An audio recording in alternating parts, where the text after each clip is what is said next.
Welcome to Our Girl Relationships. We talk about the problems people face in their day to day lives. Let's start with the video. I was at the mall with my friends when I saw her. My mother, the woman who had abandoned me years ago. I had built up a lot of anger and resentment towards her over the years, and seeing her there with her new family pretending not to recognize me was too much to handle. I remembered growing up wondering what I had done to make her leave me. She would always go out for work, but one day I came back home from school and she wasn't there, and I haven't seen her until that day. As I grew older, things began to make more sense to me. She was ashamed of us because we were not wealthy. Her friends were always in the high class, and she tried everything to be like them, though they would never come to visit us because we didn't live in mansions as they did. She tried so hard to fit in. Whenever we had to go out, she made us dress our best, and sometimes she would say something to her friends that were not true. My dad and her started to get into a lot of fights. When I was 16, I asked my dad what really happened. It was a very uncomfortable conversation for him, but he knew it had to be had. He told me that he had suspected that she was cheating on him because of the gifts she got, how lavishly she lived, and how she started spending nights away from home. He knew her job didn't pay her so much to be able to get the things she had. So he decided to look into it, and he found out that his suspicions were right. They had a big fight about it, and my mom said she was doing it for us, so we could live a better life. But my dad said he didn't need her sleeping around to do that, and he was capable of fending for his family. The next day, she didn't come back home. As I faced my mother in the mall, I knew I had to do something to get her attention and make her realize what she had done to me. So I approached her, pretending not to know who she was, and asked her for directions to a store. She looked at me with a blank expression, not recognizing her own son. I played along, pretending to be confused and asking her if she was sure she didn't know me. She insisted that she didn't, and I knew it was the perfect opportunity to embarrass her in front of her new family. I pulled out a picture of us from when I was a child and asked her if she recognized me now. She froze, realizing what she had done. Her new family looked on in shock and disgust. I could see the embarrassment and guilt written all over her face. It was a satisfying moment, but it also made me realize that I didn't want to be defined by my anger towards her. I wanted to move on and live my life without carrying that burden. But the story doesn't end here. My mother's lies caught up with her. She had lied about her background, her education, and her work experience in order to fit in with her new family. They found out the truth, and they didn't want anything to do with her anymore. I saw karma hit her back. She was alone, and I could tell she was struggling. I felt a twinge of pity for her, but I dismissed it quickly. I knew that what she did to me was wrong, and she deserved to suffer the consequences of her actions. After the incident at the mall, I thought I could move on with my life like I said I would, but my mother won't leave me alone. She seemed to have a vendetta against me for exposing her to her new family.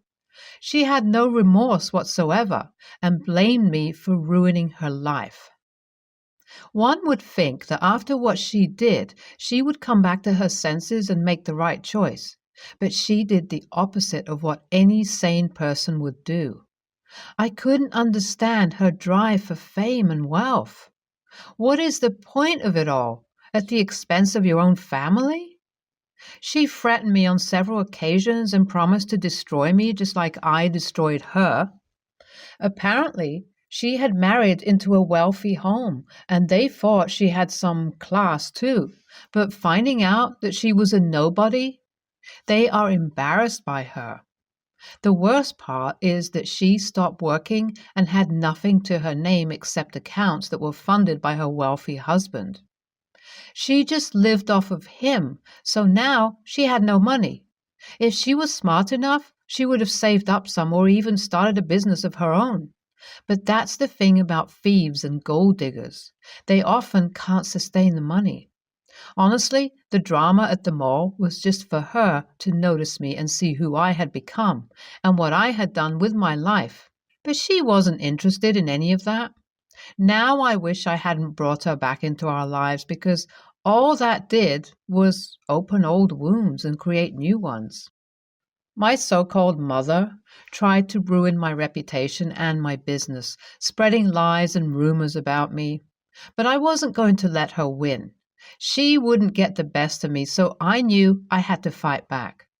She had hurt me and my family too much.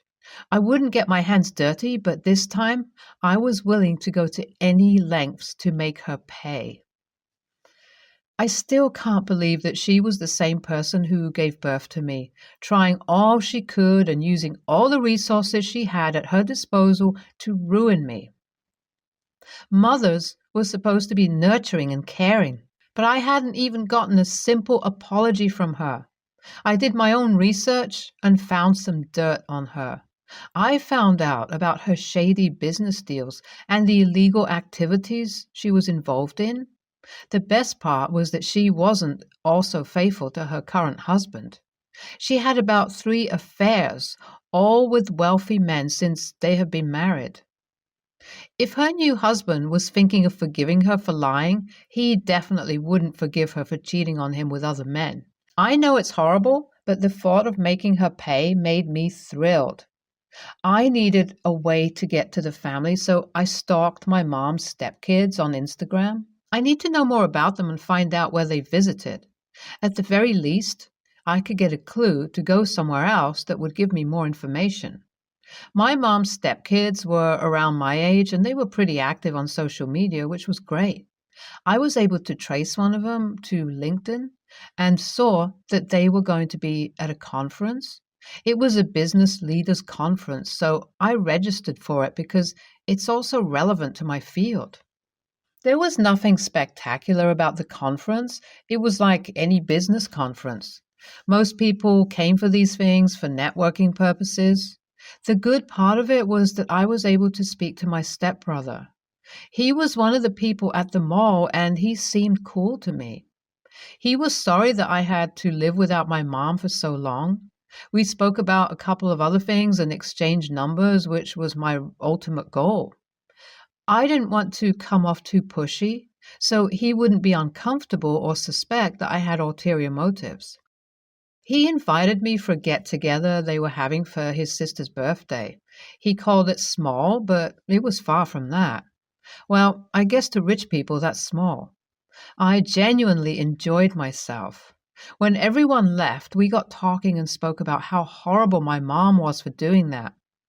They mentioned that she was a great mom and tried her best, but she was very materialistic.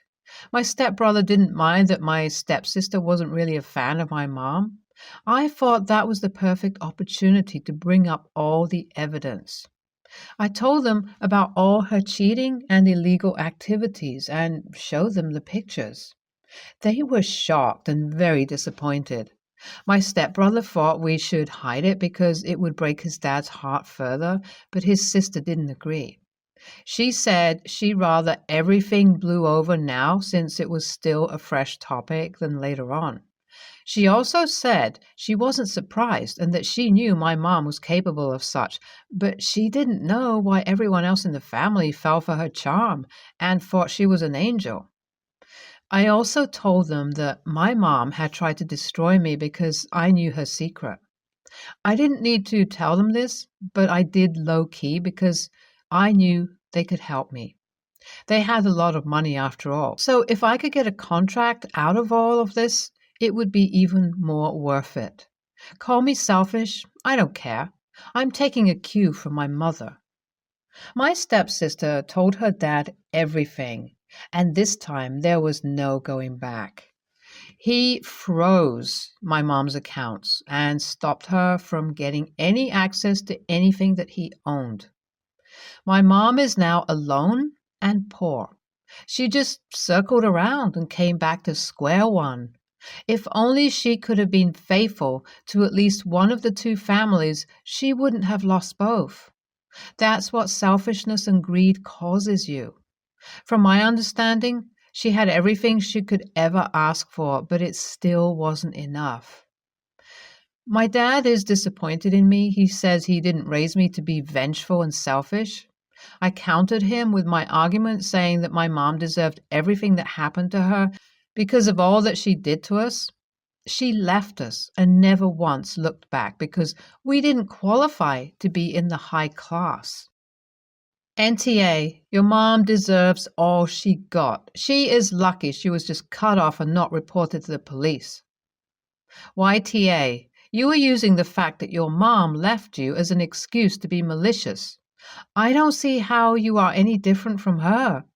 You could have taken the high road. You also mentioned that you didn't mind getting a contract from your siblings. You are using them too. Don't be a hypocrite. I have a full biological sister, Bryn. She's 25 years old and I'm 17. My dad is her bio father, but was not in her life for the first 8 years. Mom then slept with him and conceived me. And when I was 1, he moved back in with us. Our mom died 3 years later, and Bryn went to our maternal grandparents because Dad did not win her over in the years he was there, and Bryn kept running away until CPS intervened and decided that for her safety, she was safer in a home where she would stay. Dad remarried, and at the time, his wife had 2 young kids, and they have 2 of their own together now. Bryn stayed in my life. We're close. She has been really generous to me, has taken me to cool places, and has kept a relationship going with me. She has never officially met my step or half siblings. She doesn't want anything to do with them and doesn't care if my half siblings are also technically her half siblings. She has 1 brother, me, and that's it. My step and half siblings know about Bryn and are aware when I'm with her and not at home. They have asked to meet her many times. They have wanted to include her in the family, but she has no interest. Dad told them he's her bio father, but was not a very good one, and that's why she's not involved. His wife thinks my sister is selfish for not meeting my half siblings, at least because they share blood. Bryn has been invited over to many things, and Dad has tried having a relationship with her. But understandably, she doesn't want it and considers herself an orphan since Mom died. My step and half siblings, who are all under the age of 10, were following me around to ask me to invite Bryn over and saying they want to see her and why won't she meet them, and it kept going and going and I was alone with them. I told them she's not their sister and that's why. That she doesn't want to be part of the family, and I know it sucks for them and they want to meet her, but Bryn gets to decide for herself. When my dad's wife got home, she was furious with me and said I never should have said any of that, and I broke their hearts and spoke on something that I had no way of knowing. I told her that she knows as well as I do that Bryn wants nothing to do with them. But still, AITA? NTA, the only real AH here is your stepmom. Your dad has acknowledged and admitted to his failings. You know how your sister feels. Your stepmom knows how your sister feels. Stepmom is the only one pretending things aren't what they are. Now she is putting the burden of her weird desire to lie about reality on you. It was never going to work for her in the long run. The longer the lie continued, the more hurt your half-siblings and step-siblings would be when the truth eventually came out. NTA, Bryn has made it very clear on multiple occasions to you and to your father that she wants nothing to do with stepmother and assorted other siblings. So stepmother is wrong to say you spoke on something that you have no way of knowing. She wouldn't know it too if she accepted the reality of the situation as it is instead of trying to force some happy blended family fantasy onto everyone. You put it as nicely as possible to the kids while still making the situation plain to them. And you wouldn't have had to do that if your stepmother didn't think her delusions outweigh reality. NTA. Your stepmom, though, total a-hole. I'm actually surprised your dad gets it. It seems like he's trying, but isn't forcing it with the kids and his wife because he knows that's not what she wants, which is commendable. He even told the kids why she doesn't want to be around, didn't even lie. Most wouldn't do that. But stepmom needs to get it in her head it's not changing. I don't know if your dad has spoken with her, but he might need to since she isn't listening to any of the kids. I, 36 male, have 2 kids with my ex-wife, Sarah, 35 female, a 9 male, and 12 female. My ex and I have always done our best to be good co-parents for our kids. We are what I call professional friendly and never really have a problem switching up the custody schedule to accommodate each other. We have 50-50 custody. I have been with my fiance, Emily, 37 female, for a few years now. My kids adore her, and she absolutely loves them. Sarah and Emily get along pretty well. There has never really been any tension or anything when they are around each other.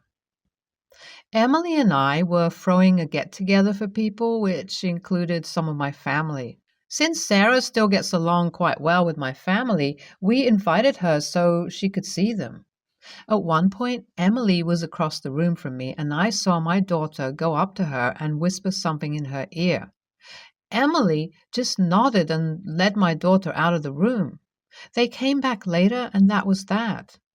After the party, privately, Emily told me that my daughter had gotten her period for the first time right then.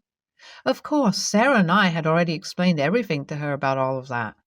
So she wasn't freaked out or anything. But she had just asked Emily to come help her take care of everything since it was her first time. Well, when my ex-wife heard about it, she was pissed off. She was so offended that our daughter had gone to Emily instead of her. Emily told me, privately, that my daughter said that she went to Emily instead of her mom because she knew that Emily would keep it private and not draw everyone's attention at the party. My daughter said that she couldn't be sure that her mom would do the same. Her mom doesn't always handle things in the best way, and I could totally see her not just quietly slipping out of the room. Emily felt badly that Sarah was upset, but she was just trying to keep my daughter comfortable. I told Sarah that I'm sorry that she's upset, but that Emily was the one my daughter chose to go to, and that Sarah should be happy that there are 2 women around to support my daughter. Was I in the wrong? AITA? I've seen a couple of people say that I shouldn't have told Sarah the real reason why my daughter went to Emily. I didn't tell her. My daughter ended up telling her after the fact. My ex-wife then came to me angrily. NTA, jealousy is real, and I can understand why your ex would be upset, but the important thing is your daughter. I expect one of the reasons your daughter went to your fiancé instead of her bio mom is because since it's her house, she would know where supplies were kept, and your ex-wife wouldn't. I was jealous of my ex getting in touch with our daughter after like 30 years. But eventually it passed, and now I'm just thankful that she has more people in her life that love her. It hurts at first, period. I think 99% of the people in the world would be jealous at first. But if you sincerely try to not make it a them-me situation, it can turn out well for everyone. Not saying it's easy or it won't take time, but it's possible and worth it. NAH. Emily acted perfectly in accommodating your daughter and making her feel comfortable. You supported your fiancé, and you're right. It is amazing for your kids to have 2 mother figures that love them so much. However, a girl getting her period is a first. I imagine your ex thought that it'd be something that she could experience with her only daughter. Just like you'd get upset if you missed the first time your kid walked or said a word, etc. She is upset for missing a first, and I get why she'd feel insecure about her relationship with your daughter versus Emily's. I think it'd be nice if you tried to have your ex look at it from another perspective. Sometimes, in the moment when we're going through something, it's easier to confide in someone that we consider as being outside of the situation. Your daughter not going to her mom might actually stem from the fact that she was overwhelmed and needed to vent her feelings with someone whom she trusts and loves, but also is more detached. Emily.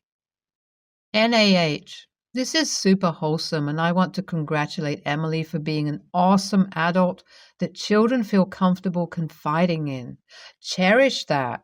I hope Sarah can get past her jealousy and figure out how to be as supportive emotionally so the kids can trust her as much. I'm sure it doesn't feel good, but the fact that you've all been able to work things out so far is a good indication that she'll be able to make peace with it. You're doing the right thing by being supportive of your daughter's healthy choices. Now, you can also encourage Sarah to build further trust with her by respecting her boundaries. She's done a pretty darn good job so far. Make sure she knows that too. She just has this one area that could use some work.